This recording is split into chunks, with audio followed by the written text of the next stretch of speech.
গল্পের শুরুতেই আমরা দেখি যে ইন্ডিয়া আর পাকিস্তান দুটো দেশ থেকেই মিলাপ প্রজেক্ট আয়োজন করার ব্যবস্থা করা হচ্ছে। এটা আসলে ইন্ডিপেন্ডেন্স ডে এর দিন দুটো দেশের তরফ থেকে একে অপরের জেলে এত বছর ধরে যে প্রিজনার্সরা রয়েছে তাদেরকে তাদের দেশে ফিরিয়ে দেওয়া হবে। আর এটা ভারত আর পাকিস্তান দুজনের তরফেই শান্তি প্রস্তাব ছিল, আর দুটো দেশই এটা নিয়ে ভীষণই উৎসাহিত ছিল। কিন্তু অন্যদিকে আমরা দেখি যে রাঘবেন দত্তা নামের একজন former Indian special forces soldier, যাকে কিনা কিছু পাকিস্তানি সিটিজেনকে শুধুমাত্র সন্দেহের বশে মেরে ফেলার অপরাধে সাসপেন্ড করে দেওয়া হয়েছিল। এখন সে তার নিজের মিলিটেন্ট গ্রুপ চালায়, আর তার গ্রুপের একজন কমরেড হচ্ছে ফর্মার ক্যাপ্টেন খান, যে কিনা রাঘবেনের আদর্শে বিশ্বাসী। আর এরপর আমরা দেখি রাঘব এই প্রজেক্ট মিলাপ বন্ধ করার জন্য জেনারেল অমরজিৎ বক্সির ওপর শুট করে দেয়। তখন তার একটা প্রেস কনফারেন্স চলছিল, আর রাঘবেন আর তার পুরো টিম সেখানে অ্যাটাক করে। কিন্তু জেনারেল অমরজিৎকে বাঁচানোর জন্য ব্রিগেডিয়ার শেখর শর্মার গুলি লেগে যায়, আর রাঘবেন আর তার গ্রুপ সেখান থেকে চলে যায়। এরপর ব্রিগেডিয়ার শেখর শর্মা তার আসন্ন মৃত্যু দেখে তার ছেলে মেজর রামপ্রসাদকে তার পরিবারের সম্পর্কে বলে। আসলে রাম শেখর আর স্ত্রী মধুর ছেলে নয়, সে অন্য একজনের ছেলে। কিন্তু মধু যখন রামের বিষয়ে জানতে পারে তখন সে শেখরকে বলে তাকে তার পরিবার আর রামের মধ্যে একজনকে বেছে নিতে হবে। কিন্তু রামের মা মারা গিয়েছিল আর তার অন্য কোথাও যাওয়ার জায়গা ছিল না, তাই শেখর রামকে নিজের কাছে রেখে বড় করতে থাকে। আর অন্যদিকে মধু শেখর আর তার ছেলে লক্ষণকে নিয়ে বাড়ি ছেড়ে চলে যায়। শেখর অনেকবার তাদেরকে ফিরিয়ে আনার চেষ্টা করেছিল, কিন্তু মধুর প্রত্যেকবারই একটাই কথা ছিল যে সে রাম আর লক্ষণকে এক বাড়িতে রেখে বড় করতে পারবে না। আর এই ঘটনার 20 বছর কেটে গেছে। রাম শেখরের পরিবারের সম্পর্কে কিছুই জানতো না, আর শেখরের শেষ ইচ্ছা ছিল যে রাম তার পরিবারকে যেন আবার এক করে নেয়, আর তার অস্থি যেন তার দুই ছেলে একসঙ্গেই নদীতে বিসর্জন দেয়। আর এই বলে শেখরের মৃত্যু হয়, আর নিজের বাবার শেষ ইচ্ছা পূরণ করার দায়িত্ব রাম নিজের কাঁধে তুলে নেয়। অন্যদিকে আমরা দেখি জেনারেল অমরজিৎ বক্সি নিজের মেয়েকে নিয়ে ভীষণ চিন্তিত ছিলেন, কারণ তার উপর অ্যাটাক হয়েছে, আর এবার রাঘবন তার মেয়ের উপর অ্যাটাক করার হুমকি দিয়েছে। আর বক্সি রামকে তার মেয়েকে প্রোটেক্ট করতে পাঠাতে চায়, কিন্তু রাম বলে যে তার অন্য কোনো কাজ আছে। কিন্তু তারপর জেনারেল বক্সি জানান যে তার মেয়ে দার্জিলিং এ যে কলেজে পড়াশোনা করে রামের ছোট ভাইও সেই কলেজেই পড়াশোনা করে। আর এটা জানতে পেরে রাম জেনারেল বক্সির দেওয়া দায়িত্বটা একসেপ্ট করে, আর এরপর রামকে একজন স্টুডেন্ট হিসেবে সেই কলেজে অ্যাডমিশন করানো হয়, কারণ একজন স্টুডেন্ট হিসেবে থাকলে সে বাকি স্টুডেন্টদের সঙ্গে আরো বেশি কাছাকাছি থাকতে পারবে। রামের অনিচ্ছা থাকলেও সে যেতে রাজি হয়ে যায়। এরপর আমরা দেখি কলেজে যাওয়ার পরই জেনারেল বক্সির মেয়ে সঞ্জনাকে রাম দেখতে পায়। সে সঞ্জনার সঙ্গে বন্ধুত্ব করার চেষ্টা করে, কিন্তু সে বাকি স্টুডেন্টদের থেকে অনেক বেশি বয়সে বড় ছিল, তাই এর জন্য সব স্টুডেন্টরাও এমনকি সঞ্জনাও রামের থেকে একটু দূরে দূরে থাকারই চেষ্টা করে। অন্যদিকে আমরা দেখি সঞ্জনা লাকি নামের একটা ছেলেকে খুব পছন্দ। তারা দুজন ছোটবেলা থেকে বন্ধু, কিন্তু লাকি সঞ্জনাকে বন্ধুর থেকে বাইরে আর কিছুই বেশি ভাবে না, আর সে কলেজের অন্যান্য মেয়েদের সাথে ফ্লার্ট করতে থাকে, যেটা সঞ্জনার একদমই ভালো লাগে না, আর রাম এটা নোটিস করে। অন্যদিকে রাম নিজের ছোট ভাই লক্ষ্মণকেও খুঁজে বার করার চেষ্টা করে, আর কলেজেরই একজন স্টুডেন্ট রামকে কলেজের ডেটা হ্যাক করে স্টুডেন্টের ইনফরমেশন বার করার প্রসেসটার কথা বলে, আর রাম এভাবেই জানতে পারে যে আসলে লাকি হচ্ছে তার ছোট ভাই লক্ষ্মণ। অন্যদিকে আমরা দেখি যে লাকি কলেজের অন্য আরেকজন স্টুডেন্টের সঙ্গে ডেঞ্জারাস কম্পিটিশন করার চ্যালেঞ্জ একসেপ্ট করে, আর সে কলেজের অনেক উঁচু একটা জায়গায় ফ্ল্যাগ আছে সেখানে রেস লাগার, আর সেখানে গিয়েই হঠাৎই একটা দুর্ঘটনায় লাকি সেখান থেকে নিচে পড়ে যায়, কিন্তু সে কোনো রকমে একটা জায়গায় আটকে নিজে প্রাণ বাঁচায়। কিন্তু তাকে তাড়াতাড়ি সেখান থেকে উদ্ধার করা না হলে লাকি অনেক উঁচু থেকে নিচে পড়ে মারা যেতে পারে।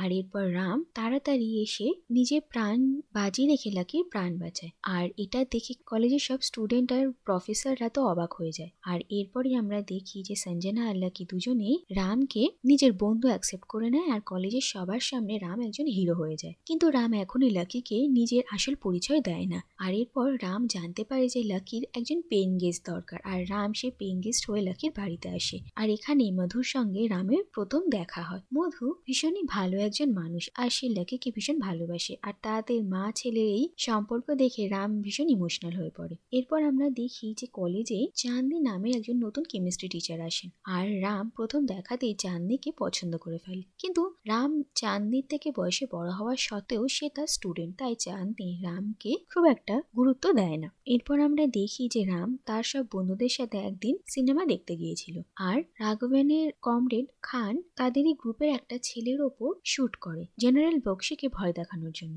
আর রাম তাকে বাঁচিয়ে নেয় আর এই সূত্রে সে খানকে ধরে ফেলে আর খানকে নিজের বন্দি বানিয়ে নেয়। আর খানের কাছে সে রাঘবনের পরবর্তী প্ল্যানের সম্পর্কে জানার চেষ্টা করে। এরপর আমরা দেখতে পাই যে এইভাবেই রাঘবন রামের সম্পর্কে জানতে পারে যে রাম অ্যাজ আ স্টুডেন্ট এই কলেজেই রয়েছে, যেটা শুনে রাঘবন বুঝতে পারে যে সে এইভাবে সঞ্জনাকে প্রোটেক্ট করছে। আর এরপর রাঘবন একটা প্ল্যান বানায়। সে সবার প্রথমে এই কলেজেরই ফিজিক্স প্রফেসরকে কিডন্যাপ করে আর তাকে রিজাইন করতে বাধ্য করে আর তার বদলে রাঘবনকে অ্যাজ আ প্রফেসর রিকমেন্ড করতে বলে। আর তারই এই রিকমেন্ডেশন লেটার নিয়ে রাঘবন এই কলেজেরই প্রফেসর হয়ে আসে, যাতে সে সবার উপর নজর রাখতে পারে। অন্যদিকে আমরা দেখি যে লাকি সঞ্জনাকে কিছুতেই ভাও দেয় না আর এর জন্য সঞ্জনা ভীষণই কষ্ট পায়। আর এরপর রাম আর চাঁদনি সঞ্জনাকে মেকওভার দেয়। আসলে সঞ্জনা একজন টম বয় মেয়ে ছিল, লাকি কোনোদিনও তাকে অ্যাজ আ মেয়ে হিসেবে দেখেনি। আর চাঁদনির দেওয়া নতুন মেকওভারে লাকি আর বাকি সবাই ভীষণই ইমপ্রেস হয়। আর এরপর লাকি সঞ্জনাকে অ্যাটেনশন দেওয়া শুরু করে, কিন্তু সঞ্জনা লাকিকে বলে যে সে এইসব কিছু করছে তার এই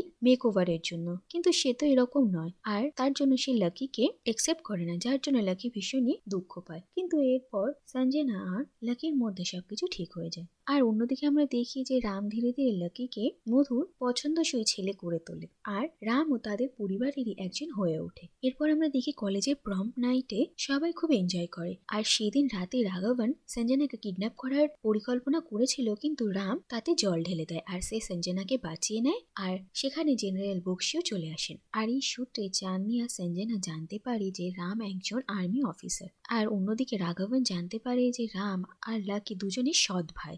আর এরপর রাঘবন একদিন মধুদের বাড়িতে যায়, সেখানে লাকি আর মধুর সামনে রামের আসল পরিচয় জানিয়ে দেয়। আর সে এমন প্রিটেন্ড করে যে সে শেখরের ছোটবেলার বন্ধু, কিন্তু তারপরে সেখানে রাম চলে আসে আর রাঘবন সেখান থেকে চলে যায়। এরপর রাম লাকি আর মধুকে বোঝানোর চেষ্টা করে, কিন্তু তারা কি ওই রামের কোনো কথা শোনে না। আর রাম সেই বাড়ি থেকে চলে যাওয়ার আগে তাদের দুজনকে জানিয়ে যায় যে শেখর আর বেঁচে নেই আর তার শেষ ইচ্ছা ছিল যে তার দুই ছেলে যেন মিলে তার অস্থি বিসর্জন করে। আর এই কথা জানতে পেরে লাকি আর মধু দুজনেই অবাক হয়ে যায়। এরপর আমরা দেখি যে রামের এখানে আর কিছু করার ছিল না, তাই সে এবার ফিরে যাওয়ার প্রস্তুতি নেয় আর চাঁদনি তাকে সি অফ করতে আসে। কিন্তু এরপরই দেখা যায় যে রাঘবন পুরো কলেজ আর স্টুডেন্টদেরকে নিজের বন্দি বানিয়ে নেয় আর সে জেনারেল বক্সিকে প্রজেক্ট মিলা বন্ধ করার আর খান আর রামকে তার কাছে ফিরিয়ে দেওয়ার শর্ত জানায়। আর রাম এই কথা জানতে পেরে আবার সেখানে ফিরে আসে আর তারা পরিকল্পনা করে যে কি করে সব স্টুডেন্টদেরকে ছাড়ানো যায় আর প্রজেক্ট মিলাপও যেন সফল হয়। এরপর আমরা দেখি যে মধু রামের সঙ্গে দেখা করেন আর রাম মধুকে প্রমিস করে যে সে লাকিকে ফিরিয়ে আনবে। আর মধু রামকে জানায় যে তিনি তার দুই ছেলেকেই ফিরে পেতে চান। আর এই কথা শুনে রাম ভীষণই খুশি হয়। এরপর আমরা দেখি রাম খানকে জানায় যে আসলে রাঘবন যা কিছু করছে তা দেশের জন্য করছে না, বরং কিছু পাকিস্তানি সোলজার রাঘবনের ছেলেকে মেরে ফেলেছিল আর সেই প্রতিশোধ নেওয়ার জন্য রাঘবন এইসব কিছু করছে। প্রথমে তো খান বিশ্বাস করতে চায়নি, কিন্তু তারপর রাম খানকে নিয়ে সেখানে পৌঁছয় আর রাঘবন তাদের দুজনকে দেখে ভীষণই খুশি হয়। আর সে খানকে বলে যে সবার সামনে যেন সে রামকে শুট করে। আর এই শুটে রাঘবন নিজের ছেলের মৃত্যুর কথাও বলে ফেলে, যা শুনে খান সত্যি বুঝতে পারে যে রাম মিথ্যে কথা বলছিল না। আর এরপর রাঘবনকে চোখে ধুলো দেওয়ার জন্য খান মিথ্যা মিথ্যা রামের ওপর গুলি চালায় আর পরে সে রামকে উদ্ধার করে। আর সে বলে যে সে শুধুমাত্র দেশের জন্য কাজ করতে চায়, কারোর ব্যক্তিগত স্বার্থ পূরণের জন্য নয়। আর সে এবার রামকে সাহায্য করতে রাজি হয়ে যায়। এরপর রাম সেখান থেকে বেরিয়ে লুকিয়ে লুকিয়ে এক এক করে রাঘবনের গ্রুপে সব অফিসারদেরকে মারতে থাকে।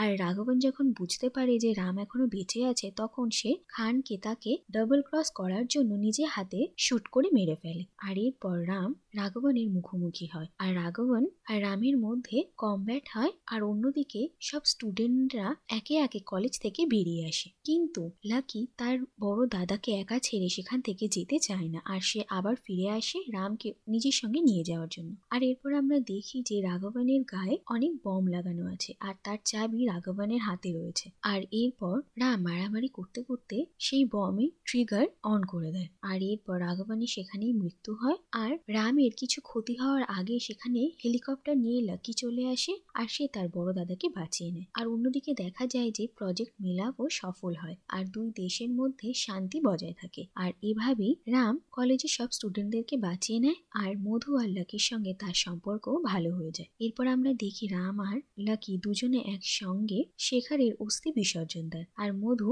সেখানে উপস্থিত ছিলেন। আর শেষে আমরা দেখি যে রাম লাকি আর সঞ্জনার সঙ্গে ইউনিভার্সিটিতে গ্র্যাজুয়েশন কমপ্লিট করে আর গ্র্যাজুয়েশনের পরে পুরো ইউনিভার্সিটি একসঙ্গে সেলিব্রেট। আর এর সঙ্গে এই কাহিনীটা এখানেই শেষ হয়ে যায়।